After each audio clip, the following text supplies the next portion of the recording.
Bom dia, Santa Isabel, Viamão, Rio Grande do Sul.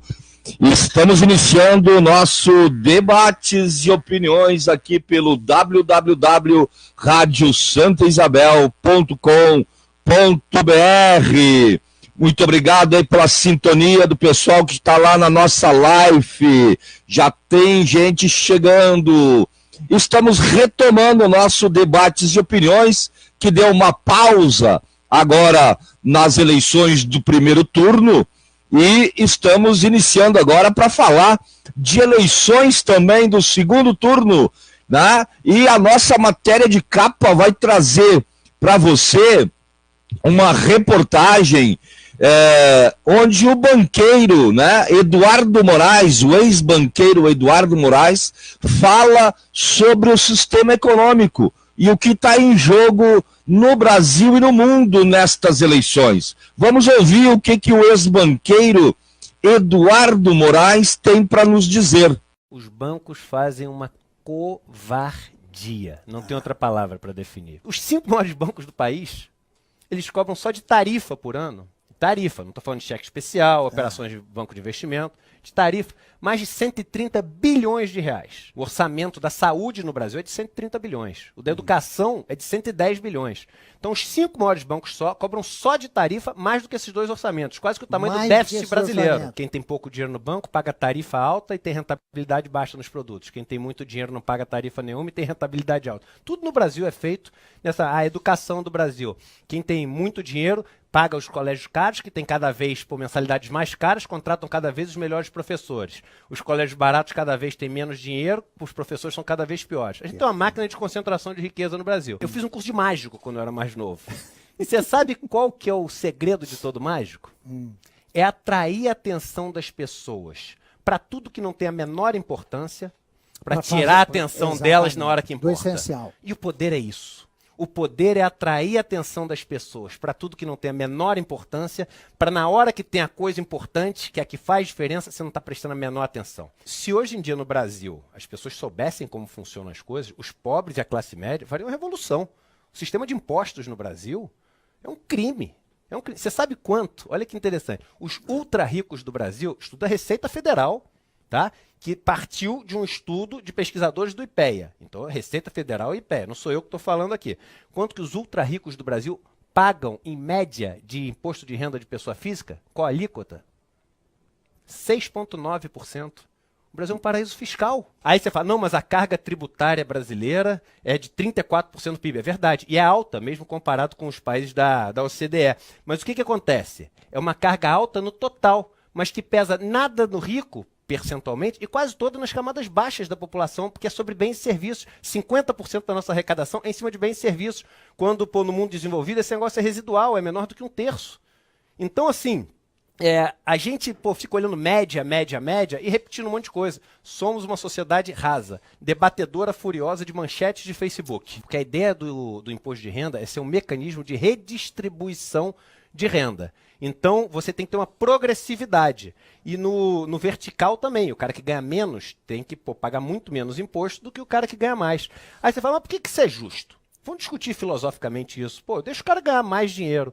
E aí tem 2 coisas filosoficamente que fazem sentido para você ter esse tipo de atitude. Primeiro, é que a partir de um certo valor, todo o dinheiro que o cara ganha, ou seja, os Setubals e Batistas e etc. da vida, os bilhões que eles ganham lá na frente, eles vêm todos de pobreza, de desigualdade, porque a quantidade de dinheiro ela é finita. É um cobertor que tem fim. Imagina a nota de dinheiro, o número de notas que tem é aquele. Aí o economista vai falar, não, porque o multiplicador monetário, porque o economista adora fazer oba-oba para mostrar que leu o livro, mas na prática é o número de nota finita. Então todo bilhão que vai para lá, falta ali. Falta. E o Brasil, por acaso, é o país que 1% mais rico da população concentra mais renda no mundo. Estudo espanhol, número espanhol. E o segundo motivo é o seguinte, que a partir de um certo valor, o dinheiro que a pessoa ganha não é para comprar carro, avião, não é para comprar nada, que não dá mais para comprar nada. Ele é só poder. Então, o dinheiro que vem na última camada ali dos super ricos é um dinheiro só de concentração de poder. E uma sociedade tem que tomar muito cuidado com quem ela vai dar todo o poder concentrado. Porque esse cara que vai ter todo esse poder concentrado não é um cara que foi eleito, não é um cara que foi votado, não é um cara que foi escolhido. Então, esse cara não pode comandar uma sociedade sem ter a legitimidade disso, que é o que o poder acaba dando. Por isso existe essa necessidade de redistribuição de renda, além da necessidade, obviamente, de ninguém morrer de fome, das maldades que a gente tenta evitar no mundo. Ao extinguir a cultura no Brasil. Eu falo assim, deixa eu te explicar uma coisa. Olha o orçamento, cara. De cada 10 mil reais que você paga de imposto, mais ou menos 3 mil reais, um pouco mais, vão para o sistema de previdência. Para bancar o sistema de previdência. Mais ou menos 3 mil reais, um pouco menos, vão para pagar os juros da dívida brasileira. Sabe quanto vai para a cultura dos 10 mil reais? 3 mil vão para esse, 3 mil vão para o outro. 10 reais. Você acha que tu vai fazer essa economia toda com os 10 reais? E você acha que o Brasil, a solução dos 10 reais é ter zero de cultura? Então as pessoas discutem as coisas em cima de gritaria, E olha, isso que eu estou falando, assim, são números. O orçamento da educação do Brasil é 110 bilhões para esse ano.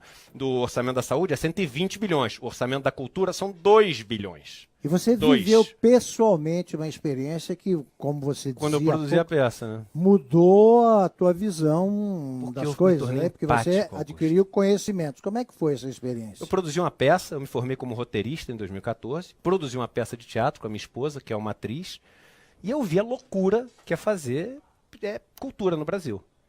Eu, com 400 mil reais, foi o dinheiro que a gente captou, isso tudo é público, né? Porque tem que ser público.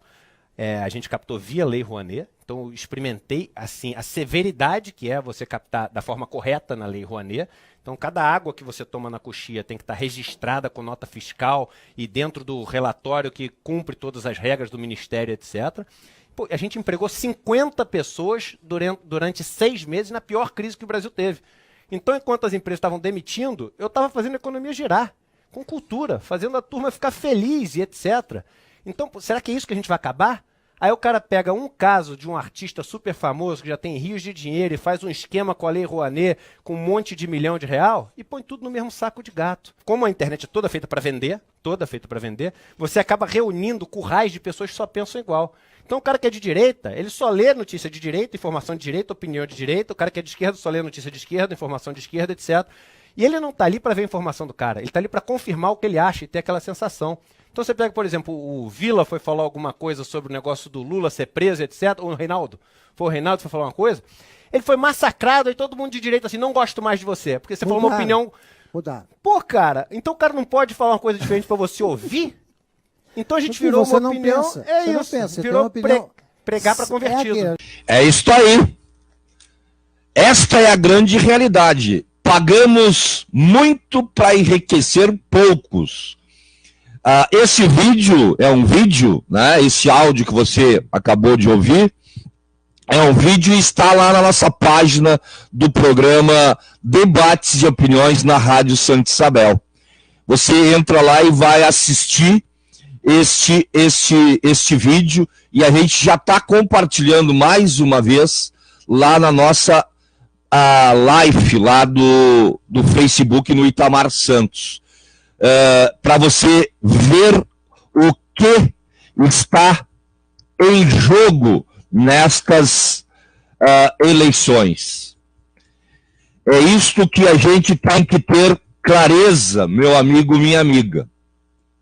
Porque muito se fala, né, como disse o ex-banqueiro, né, muita gritaria, mas não se presta atenção no essencial, no que realmente está em jogo e a concentração de renda que acontece no Brasil e no mundo. Mas no Brasil é mais escandalosa, né? Porque aqui é tida historicamente como uma colônia. E a grande burguesia mundial se alia à burguesia nacional, que é subserviente, serviçal, e em troca de alguns tostões, vende o Brasil, vende a sua dignidade para os grandes capitalistas do mundo. A gente vai tomar uma água aqui e a gente já volta com mais informação.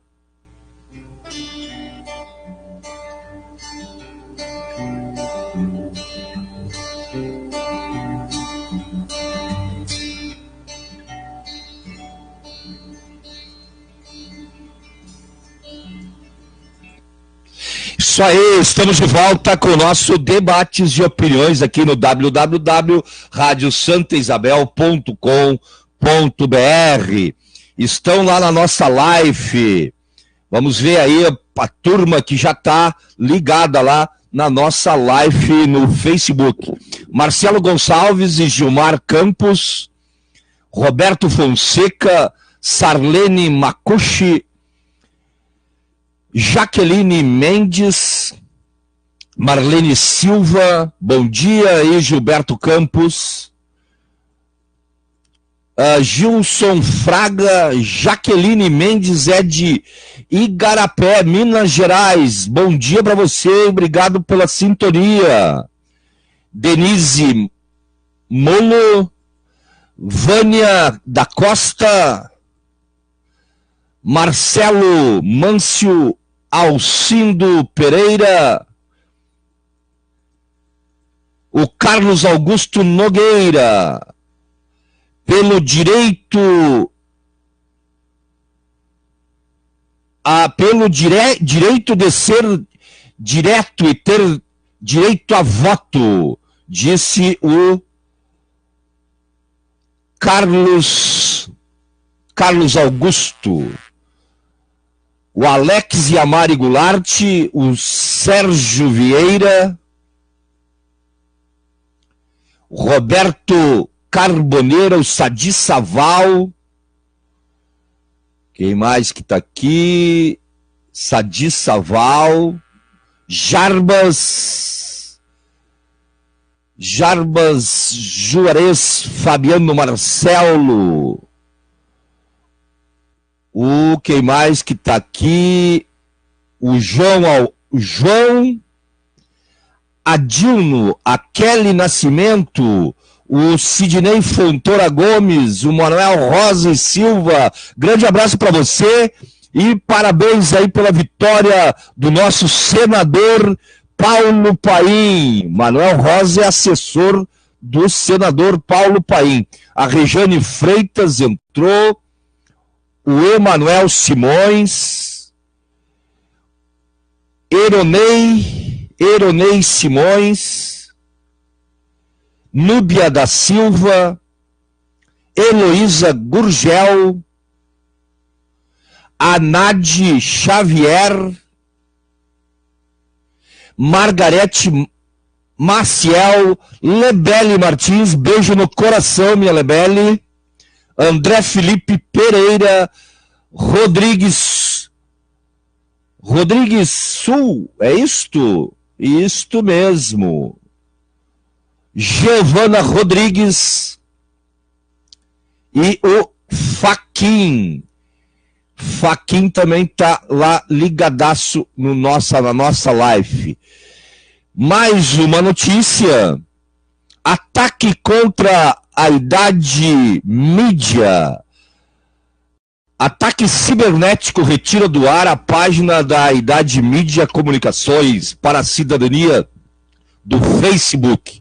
A Idade Mídia é uma organização autônoma independente que surgiu em 6 de junho de 2006 como uma plataforma de cursos e oficinas no campo da educomunicação para a formação de agentes de comunicação popular.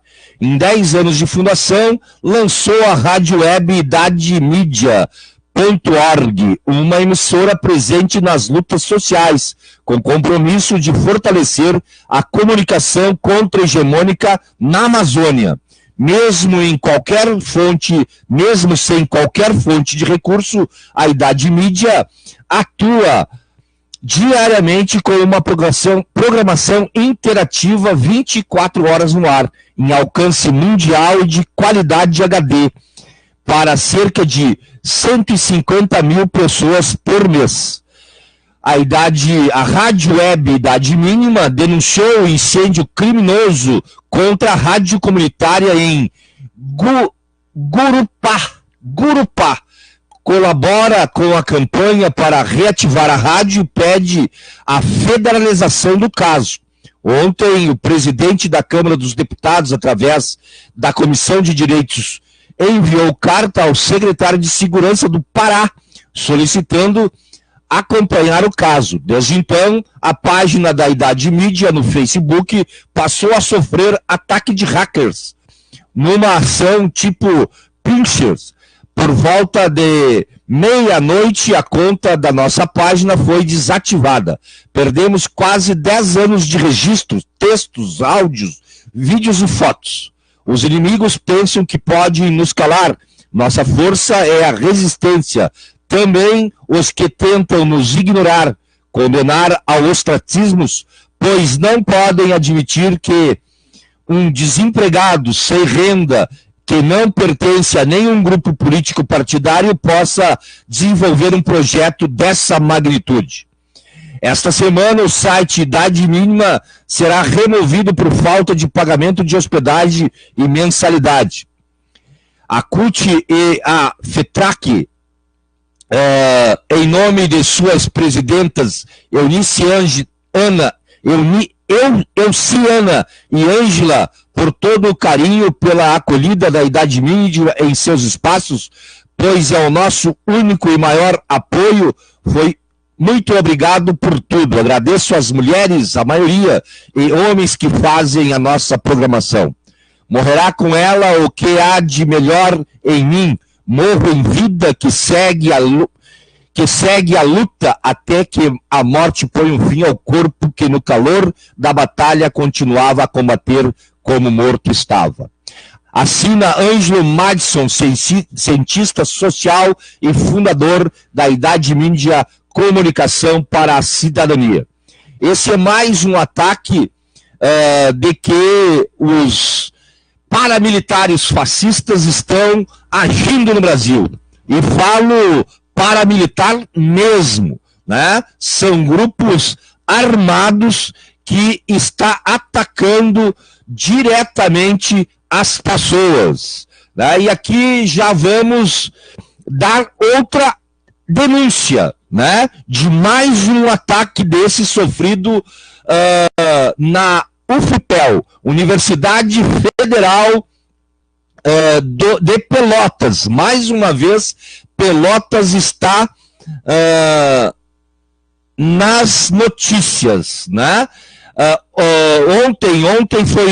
Ontem, conforme diz aqui a notícia que eu recebi, foi no dia 11. No dia 11, chegou ao conhecimento que uma aluna de Direito da UFPEL foi coletivamente estuprada.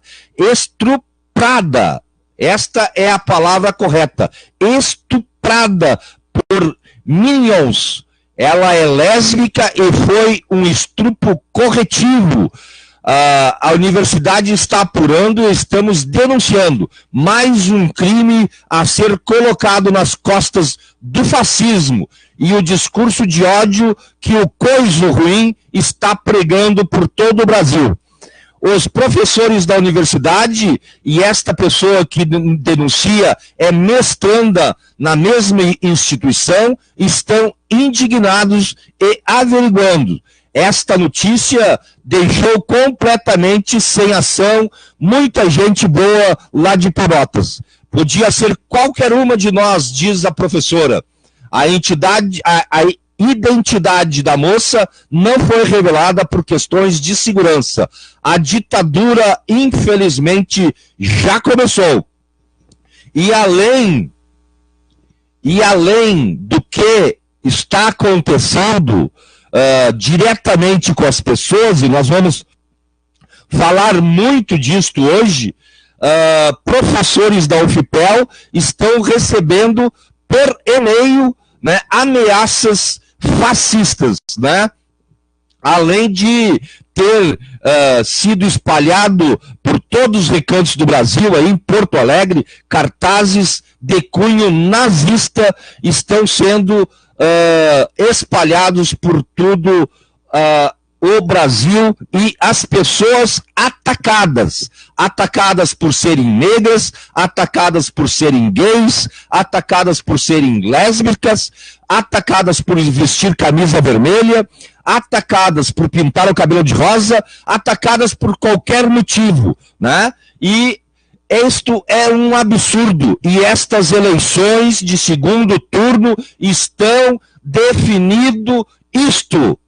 Ou nós votamos na paz, ou nós votamos no ódio. E o ódio está do lado desta gente que está atacando sob orientação descarada e direta de seu líder maior, que também é candidato à presidência da República nesse segundo turno.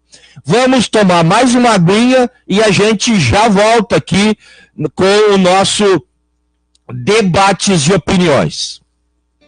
Não tinha medo tal João Santo Cristo, era o que todos diziam quando... Obrigado.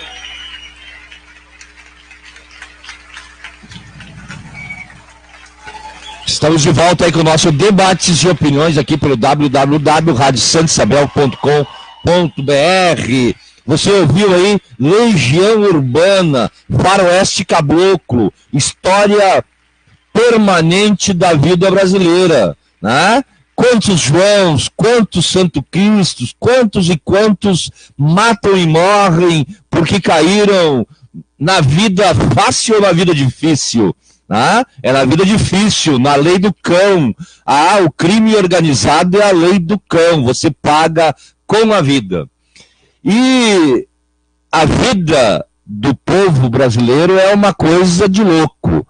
A gente sobrevive sobre um país de ameaça e de mentira, um país que é dominado historicamente por aqueles que têm o poder econômico, como vimos no início do nosso programa, e por aqueles que mentem e ameaçam e usam isto como estratégia de dominação. Isso aconteceu lá em 1964. O golpe de 64 não salvou o país da ameaça comunista, porque nunca houve ameaça comunista. Há uma farsa historiográfica que ronda a praça de maneira persistente. A tese de que a Revolução de 64 teria salvo o Brasil da ameaça comunista. Isto é conversa para boi dormir, como já dizia o ditado popular. A renúncia de Jânio Quadros em 1961 e a ascensão do seu vice João Goulart, odiado pelo partido mais conservador da época, a UDN de Carlos Lacerda, e por parte dos militares, foi o ápice de uma cisão ideológica que perdurava já havia quase 20 anos.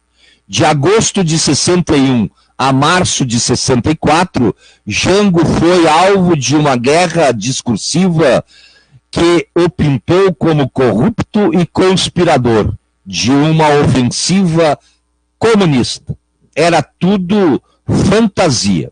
O rolo começou em 1946, com a briga política que se estendeu por 2 décadas entre os 3 partidos dominados da chamada Terceira República, de 1946 a 1964.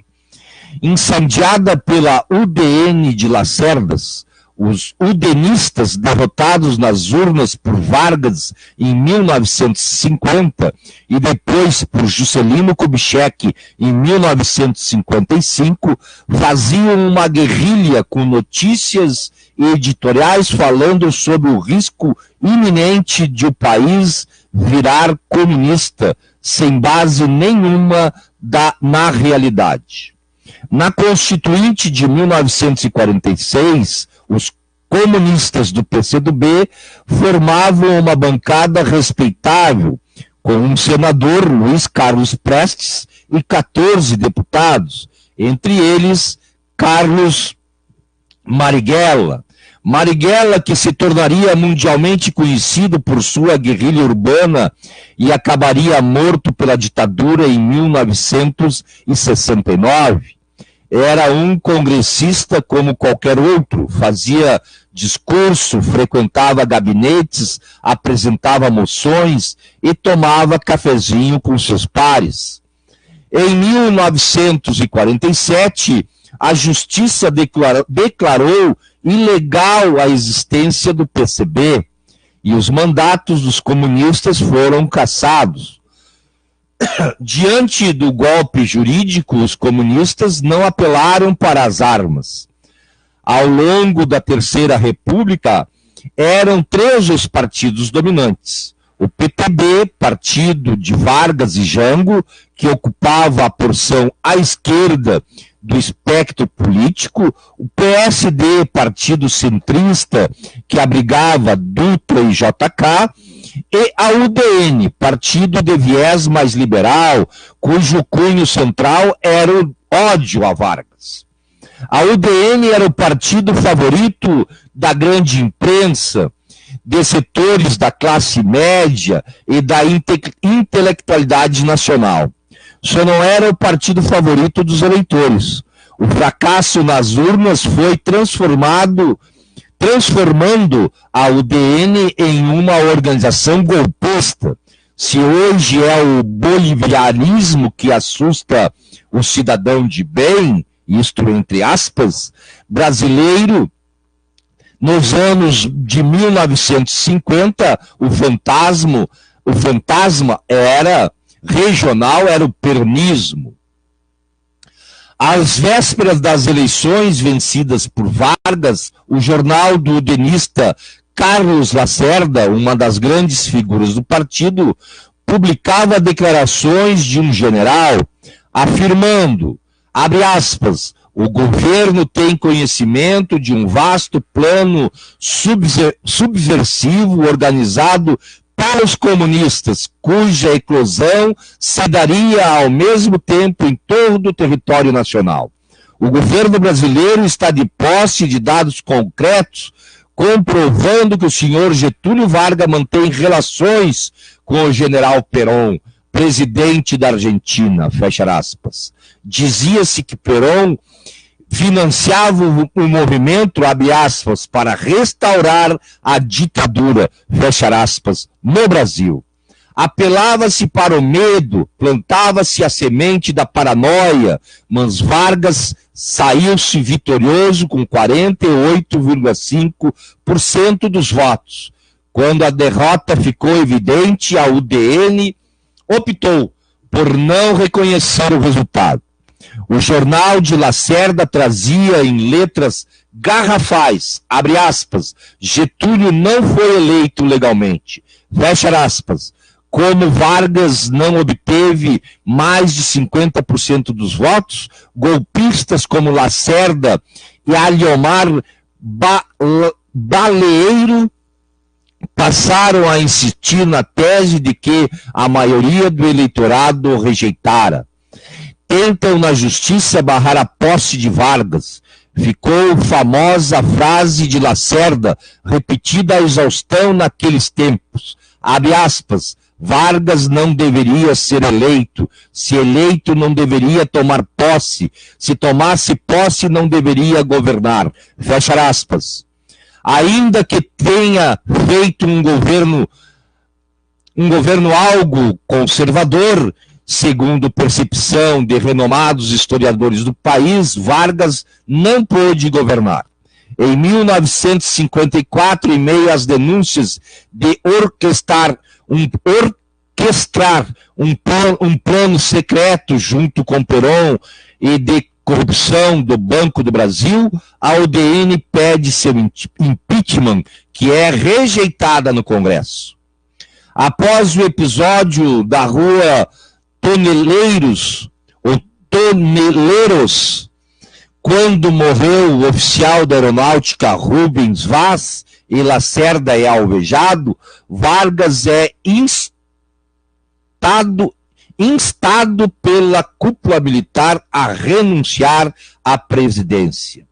Naquela noite, mata-se com um tiro no peito aos se aproximarem das eleições de 1955, temendo a derrota, a UDN volta a pregar o golpe.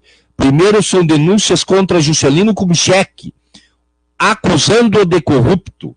Adiante, a defesa desvergonhada de não realização das eleições naquele ano.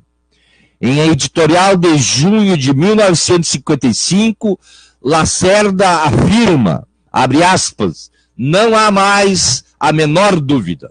A eleição nas atuais circunstâncias significa a vitória dos que, há longo tempo, se prepararam, em nome de que se prendem, que toleremos a volta da oligarquia com o seu cortejo de corrupção e violência. Sustentamos que existe ainda uma saída legal para a falsa legalidade que se pretende manter. A saída que existe é a concessão de plenos poderes a um executivo responsável, capaz de realizar as reformas preliminares de que carece a nação, fecha aspas. A chapa JK Jango eleita, a UDN tenta o golpe na justiça. Afonso Arinos tenta barrar a diplomação dos vencedores, argumentando que teria havido participação do PCB, ainda ilegal, na campanha dos eleitos. Em novembro de 1955, percebendo as movimentações de um golpe orquestrado por setores civis, leia-se aí a UDN e militares, o general Henrique Lott põe em marcha o chamado, abre aspas, golpe preventivo, fecha aspas, garantindo a continuidade da legalidade no país. JK consegue tomar posse e chegar ao final de seu governo, feito raro para a época.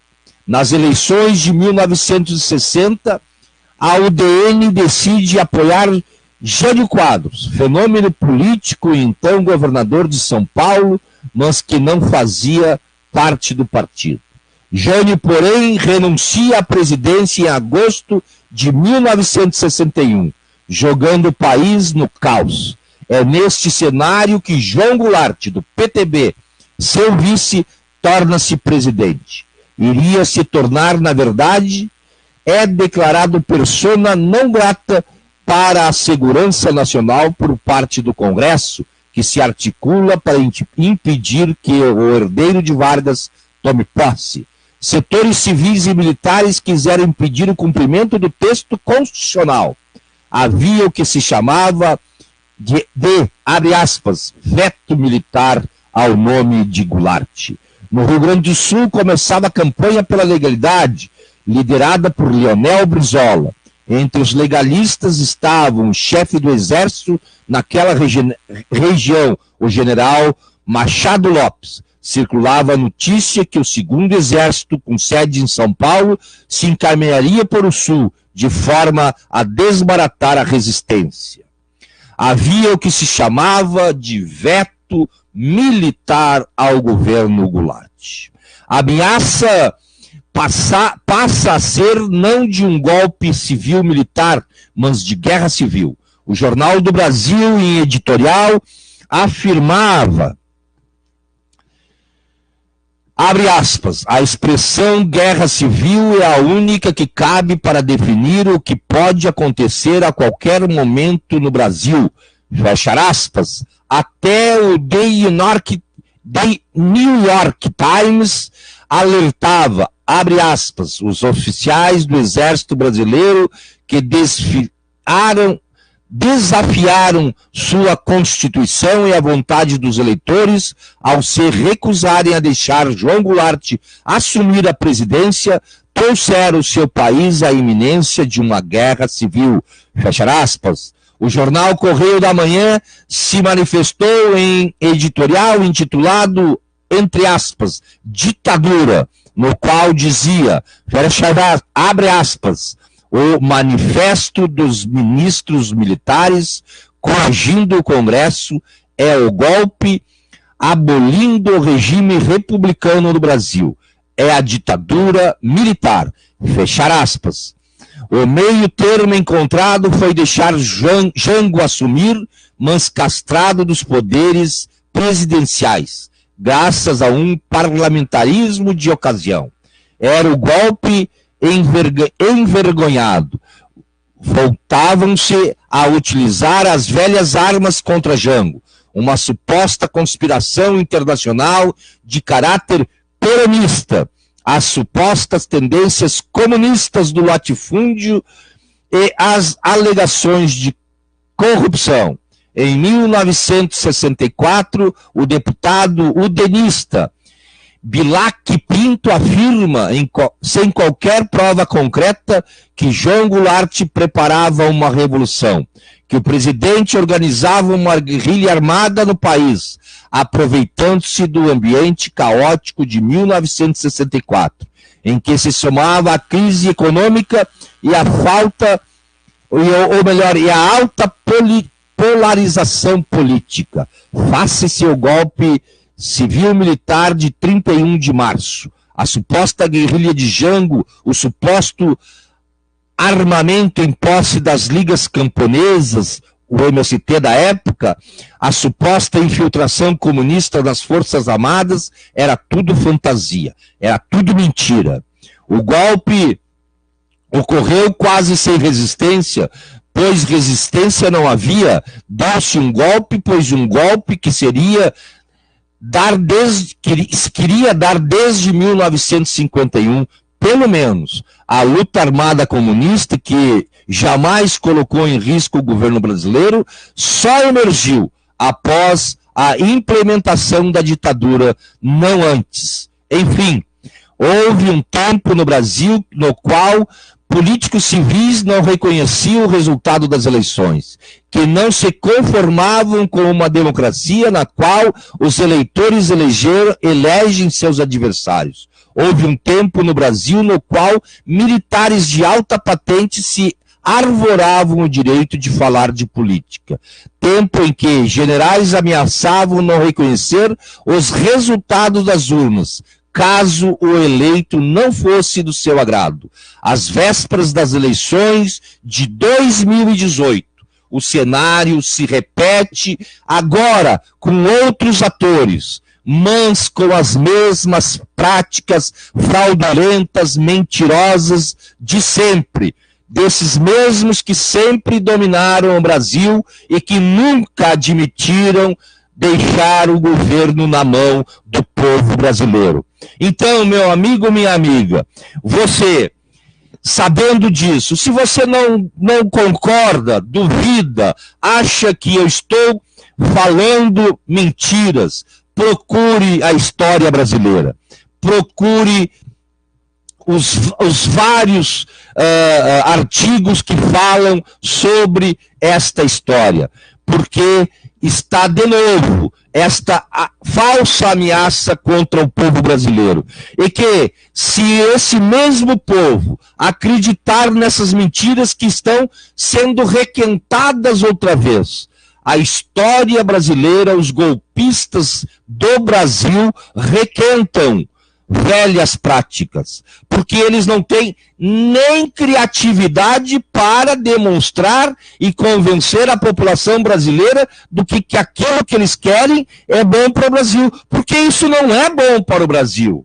Aquilo que os dominadores da economia brasileira querem para os brasileiros não é bom para o Brasil. Eles querem introduzir e já estão introduzindo no Brasil a lei da terceirização, o trabalho intermitente, onde que cada um e cada uma de nós será contratado para trabalhos de tarefa. No interior e no campo, a remuneração do plantador, do trabalhador agricultor, será casa e comida. E nem roupa terão, porque o patrão não vai lhe remunerar para ter roupa. Você vai ser tratado como escravos eram tratados no tempo da República. Ou melhor, no tempo do colonialismo, e na República também. A República Brasileira não é tão nova assim, ou tão velha assim, para que não possamos nos lembrar de como eram tratadas as pessoas no campo, na cidade, nos anos 30, por exemplo.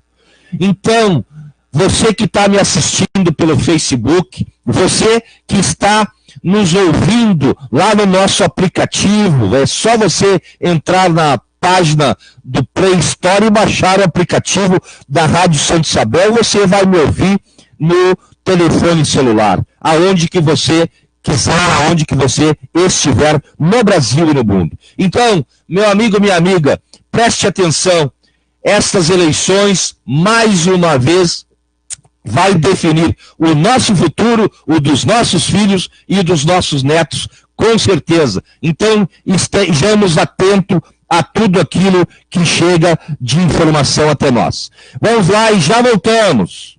Agora, as pessoas acham que eu tenho resposta, eu não sei qual é a pergunta.